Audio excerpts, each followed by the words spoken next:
মৰমৰ ছাত্ৰ-ছাত্ৰীসকল, মই আজি তোমালোকৰ তৃতীয় শ্ৰেণীৰ স্পন্দন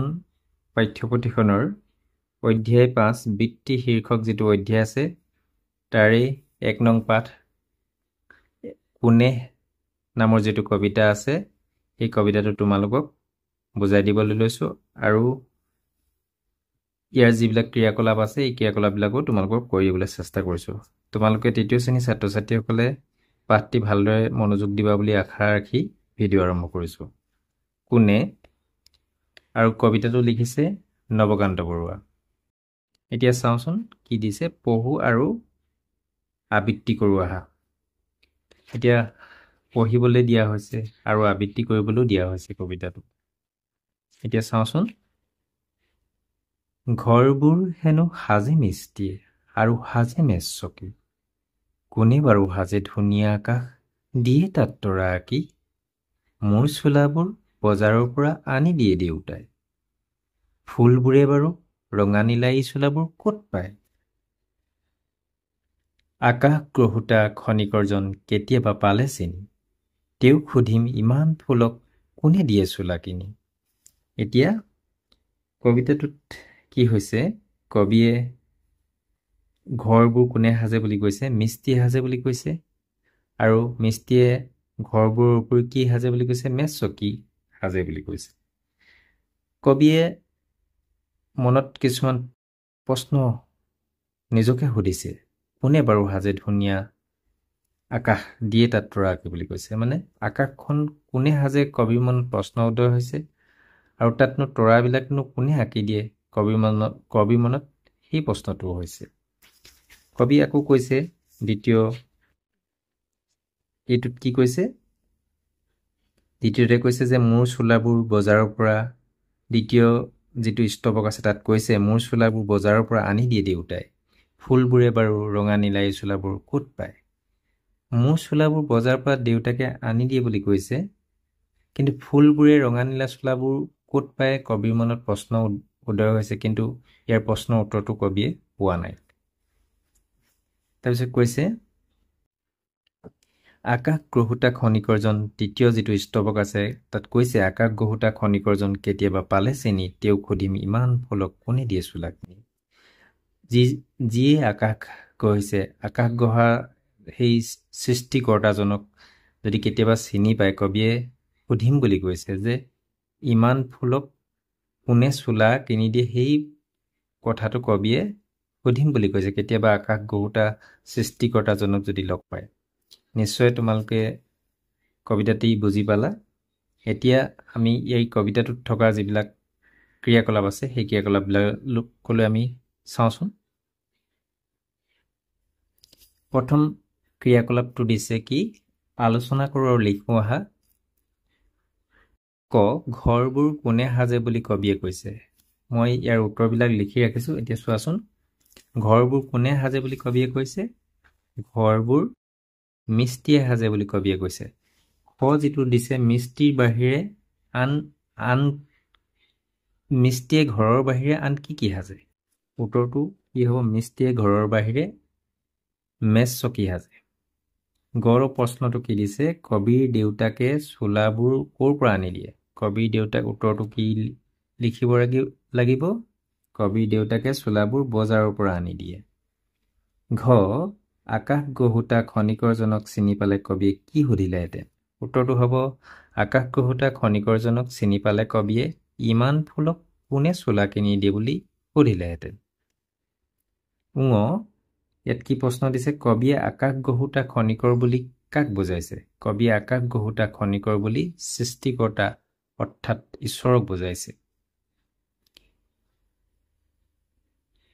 2 যিটো ক্ৰিয়াকলাপ, এই ক্ৰিয়াকলাপটোত কি দিয়া আছে, কবিৰ মনত উদয় হোৱা উত্তৰ নোপোৱা প্ৰশ্নবোৰ কাষত থকা গোল এই গোলাকাৰ যিটো চিন দিছে, চিনটো পুৰোৱা বুলি কৈছে। গোলাকাৰ চিনটো পুৰোৱা। কবিৰ মনত প্ৰশ্নটো উদয় হৈছে, কিন্তু ইয়াৰ উত্তৰ কবিয়ে পোৱা নাই। তেনেকুৱা যিটোৱেই তেনেধৰণৰ পোৱা হৈছে সেইটোত আমি গোলটোত আমি পূৰ কৰিব লাগে। ক, ধুনীয়া আকাশখন কোনে সাজে। এই কথাটো কবিয়ে মনত কবিৰ মনত উদয় হৈছে কিন্তু তাৰ উত্তৰ পোৱা নাই সেইকাৰণে আমি এইটোত কি গোল কৰিব লাগিব আমি সম্পূৰ্ণ পূৰ কৰিব লাগিব চোলাবোৰ বজাৰৰ পৰা কোনে আনি দিয়ে এইটো যিহেতু কবিয়ে উত্তৰটো পাইছে দেউতাকে আনি দিয়ে বুলি কৈছে সেইকাৰণে আমি এইটোত গোল নকৰিম এইটো পূৰ নকৰিম গটো কি ধুনীয়া আকাশখন কোনে তৰা আঁকি দিয়ে ধুনীয়া আকাশখনত কোনে তৰা আঁকি দিয়ে এইটো কবিয়ে এইটো প্ৰশ্ন মনত উদয় হৈছে কবিৰ মনত কিন্তু ইয়াৰ উত্তৰটো পোৱা নাই সেইকাৰণে আমি এইটো পূৰ কৰিব লাগিব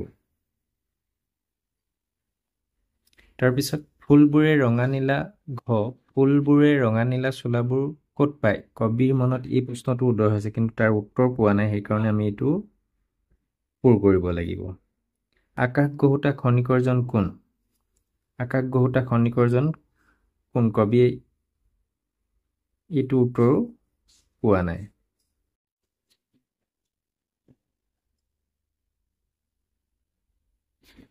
ফুলবোৰক চোলা কোনে দিয়ে কবিৰ মনত এই প্ৰশ্নটো উদয় হৈছে কিন্তু ইয়াৰ উত্তৰটো পোৱা নাই সেইকাৰণে আমি পূৰ কৰিব লাগিব তাৰপিছত ৩ নম্বৰ যিটো ভাষা অধ্যয়নৰ লগত যিটো জড়িত যিটো ক্ৰিয়াকলাপ দিছে প্ৰথমটো দিছে পঢ়ু আহা ঘৰবোৰ হেনো সাজে মিস্তিয়ে আৰু সাজে মেজ চকী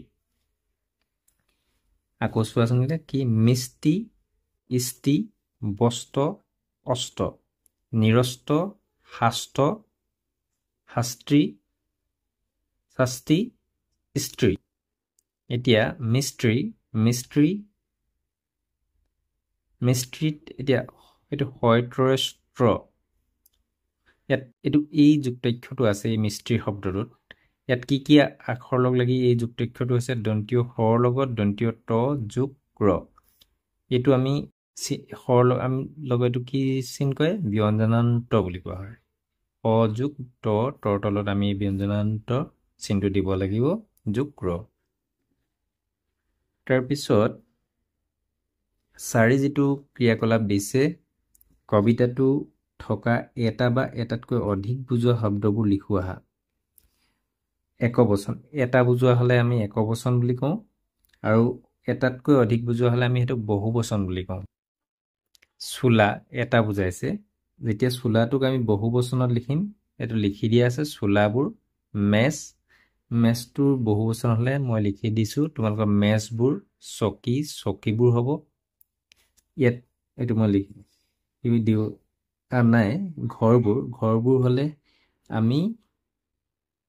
এটা বুজালে হলে ঘৰ হ'ব আৰু যেতিয়া এটাতকৈ বেছি ঘৰবোৰ হয় তৰা এইটো মই লিখি ৰাখিছো তৰাবোৰ ফুলবোৰ হলে কি হ'ব এপাহ ফুল তেনেকুৱা বুজালে কি হ'ব ফুল হ'ব ফুলবোৰ এই ফুলবোৰে এটাতকৈ বেছি বুজাইছে মূৰটোৰ বহুত বুজালে কি হ'ব মূৰ আমাৰ হ'ব তলৰ বাক্য 5 কিছে তলৰ বাক্য শাৰীলৈ মন কৰা 5 নম্বৰ যিটো ক্ৰিয়াকলাপ দিছে মিস্তিয়ে ঘৰ সাজে খনিকৰে আকাশ গঢ়ে এতিয়া কি হয় এনেদৰে কি সাজে আৰু কি গঢ়ে লিখোৱা এতিয়া লৰাবোৰে কি হ'ব মেজি সাজে সোণাৰীয়ে এই ধাতুৰ পৰা আদিৰ পৰা যেতিয়া বনোৱা হয় তো তেতিয়া গঢ়ে বুলি কোৱা হয় সোণাৰীয়ে অলংকাৰ গঢ়ে ইয়াত সাজে নহ'ব কহাৰে বাচন বৰ্তন গঢ়ে ৰাইজে বাঁহৰ দলং কি হ'ব সাজে শিশুৱে বালিঘৰ সাজে কুমাৰে মাটি বচন গঢ়ে মহাপুৰুষৰ আদৰ্শৰে চৰিত্ৰ গঢ়ে এটা চৰিত্ৰ কেতিয়াও সাজে বুলি আমি লিখিব নোৱাৰো উৎসৱৰ তোৰণ সাজে টুকুৰা বাঁহ সাজে মাঘ বিহুৰ ভেলাঘৰ সাজে ইয়াত কি হ'ব সাজে হৈছে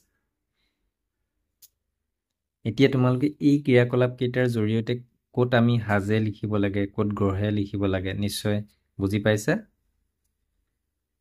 6 কি দিছে কবিতাটোত থকা হেনু আৰু বাৰু শব্দ কেইটাৰ ব্যৱহাৰ চাওঁ আহা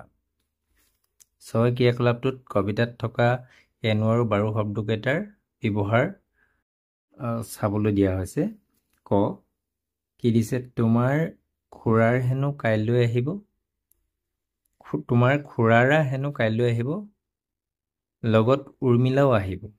আমালৈ হেনো লিচু আনিব দুয়ো দুদিনমান থাকিব হেনো এতিয়া কি হেনো শব্দই কি হৈছে সম্ভাৱনা বুজাইছে তোমাৰ খুৰাৰা হেনো কাইলৈ আহিব হেনো মানে আহিব নাহিবও পাৰে মানে সম্ভাৱনা বুজাইছে নিশ্চিত নহয় আকৌ বাৰু শব্দই শলাগ বা সন্মতি সূচায় বাৰু শব্দই কি কৈছে শলাগ বা সন্মতি সূচায় তোমাৰ বিদ্যালয়ৰ প্ৰধান শিক্ষয়িত্ৰী আৰু এজন অভিভাৱকৰ মাজত হোৱা কথোপকথনবোৰ পঢ়ি চাওঁ আহা ইয়াত বিদ্যালয়ৰ প্ৰধান শিক্ষয়িত্ৰী আৰু এগৰাকী অভিভাৱকৰ মাজত কথোপকথন হৈছে এক বিদ্যালয়ৰ শিক্ষয়িত্ৰীগৰাকীয়ে কি কৈছে আপোনাৰ কথাটো ভাবি চাম বাৰু ল'ৰাজনৰ নাম কি আছিল বাৰু শিক্ষয়িত্ৰীয়ে সুধিছে নন্দন শৰ্মা এই অভিভাৱকজনে কৈছে তেতিয়া শিক্ষয়িত্ৰীগৰাকী আকৌ কৈছে কোন শ্ৰেণীত পঢ়ে তেতিয়া অভিভাৱকজনে কৈছে তৃতীয় শ্ৰেণীত তেতিয়া শিক্ষয়িত্ৰীগৰাকীয়ে কৈছে আপুনি কাইলৈ আহিব ভাল বাৰু এই অভিভাৱকগৰাকীয়ে কি কৈছে ভাল বাৰু আকৌ শিক্ষয়িত্ৰীগৰাকীয়ে কৈছে আহোঁতে ল'ৰাজনকো লৈ আহিব তেতিয়া কৈছে অভিভাৱক হ'ব বাৰু ইয়াত বাৰুটোৱে কি কৈছে হ'ব বাৰু মানে সন্মতি বুজাইছে মানে আনিব যে সেই কথাটো শলাগ লৈছে সেই তেতিয়া আমি বাৰু শব্দটো ব্যৱহাৰ কৰিবলগীয়া হৈছে যেনেদৰে আমি হেনো শব্দটো আমি ব্যৱহাৰ কেনেধৰণে কৰে আমি বুজি পালোঁ এতিয়া বাৰুটোও কেনেধৰণে ব্যৱহাৰ কৰে বুজি নিশ্চয় পাইছা এতিয়া ৭ নম্বৰ যিটো ক্ৰিয়াকলাপ দিছে সেইটো চাওঁচোন আকাশ গঢ়োতা খনিকৰজনক পদ্যশাৰীত গঢ়োতা শব্দটো কেনেধৰণে গঠিত হৈছে চাওঁ আৰু তালিকাখন পূৰাও আহা গঢ়োতা শব্দটো কেনেধৰণে হৈছে গড় উ গঢ়ৰ পিছত এইটো ব্যঞ্জনান্ত চিন দিছে যোগ টা উৰ ওপৰত চন্দ্ৰবিন্দু হৈছে টা লিখোতা লিখ যোগ টা এনেধৰণে হ'ব মই লিখি দিছোঁ কৰোঁতা কৰ যোগ টা ওপৰত চন্দ্ৰবিন্দু তাৰপিছত দন্তীয় তকাৰ এটা খাওঁতাটো এনেধৰণে হৈছে চাওঁতাটো এনেধৰণে হ'ব এতিয়া তুমি কোৱা বা শুনা এনেধৰণৰ শব্দ নিজৰ টোকা বহীত লিখা তুমি ইয়াৰ উপৰিও যিবিলাক শব্দ এনেধৰণে কোৱা এনেধৰণৰ শব্দ আছে নিজৰ যিবিলাক নিজৰ নোটবুকত লিখিবলৈ চেষ্টা কৰিবা এতিয়া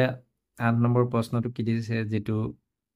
ক্ৰিয়াকলাপ দিছে তাত দিছে তলৰ পদ্যভাষীত আঁচ টনা শব্দসমূহ সলনি কৰি তোমাৰ নিজৰ শব্দৰে পূৰ কৰা মোৰ চোলাবোৰ বজাৰৰ পৰা আনি দিয়ে দেউতাই চোলাবোৰত এতিয়া আঁচ টানিছে আৰু দেউতাইটো আঁচ টানিছে ফুলবোৰে বাৰু ৰঙা নীলা এই চোলাবোৰ ক'ত পায় এতিয়া চোলাবোৰৰ সলনি আমি নিজৰ শব্দ লিখাব লাগে মোৰ মিঠাইবোৰ বজাৰৰ পৰা আনি দিয়ে খুৰাই না মোৰ কাপোৰবোৰ লিখিব পাৰা কাপোৰবোৰ বজাৰৰ পৰা আনি দিয়ে খুৰাই আমি শব্দটো সলনি কৰিলোঁ তোমালোকে নিজে লিখিবা এইকেইটা এই ফুলবোৰৰ ঠাইত তোমালোকে নিজৰ শব্দ ব্যৱহাৰ কৰিবা নিজে লিখিবলৈ চেষ্টা কৰিবা এই ক্ৰিয়াকলাপটো নিজে কৰিবা ৯ নম্বৰ যিটো ক্ৰিয়াকলাপ দিছে ইয়াত কি দিছে তুমি যি কামৰ বাবে যাৰ ওচৰলৈ যোৱা তেওঁ ছবিৰ লগত বৃত্তি বুজোৱা শব্দটো মিলোৱা তুমি এতিয়া কিবা কামৰ কাৰণে যেতিয়া কোনোবা এজন বিশেষ ব্যক্তিৰ ওচৰলৈ যোৱা যেনেধৰণে এতিয়া জোতা চিলাবৰ কাৰণে তুমি কাৰ ওচৰলৈ যাবা মুচিৰ ওচৰলৈ যাবা হয়নে এতিয়া এইটোতো মিলাই দিছে তোমালোকক ৰোগী চিকিৎসা কৰাবলৈ আমি সেইটো চিকিৎসকৰ ওচৰলৈ যাওঁ চিকিৎসক আমাৰ আমি ছবিটো ক'ত দেখিছোঁ এইজন চিকিৎসক হয়নে আৰু এই ছবিৰ লগত চিকিৎসক শব্দটো ক'ত আছে এইটো চিকিৎসক ইয়াৰ লগত এনেধৰণে মিলাব লাগিব কাপোৰ চিলাবলৈ আমি দৰ্জীৰ ওচৰলৈ যাওঁ কাপোৰ চাই দৰ্জীৰ ওচৰলৈ যাওঁ হয়নে এই দৰ্জী ক'ত দেখিছোঁ আমি এইগৰাকী দৰ্জী শব্দটো ক'ত আছে ইয়াত এইটো ইয়াৰ লগত মিলাব লাগিব মাটিৰ পাত্ৰ গঢ়াবলৈ আমি কুমাৰৰ ওচৰলৈ যাওঁ কুমাৰ ক'ত মাটিৰ পাত্ৰ গঢ়া ক'ত দেখিছোঁ আমি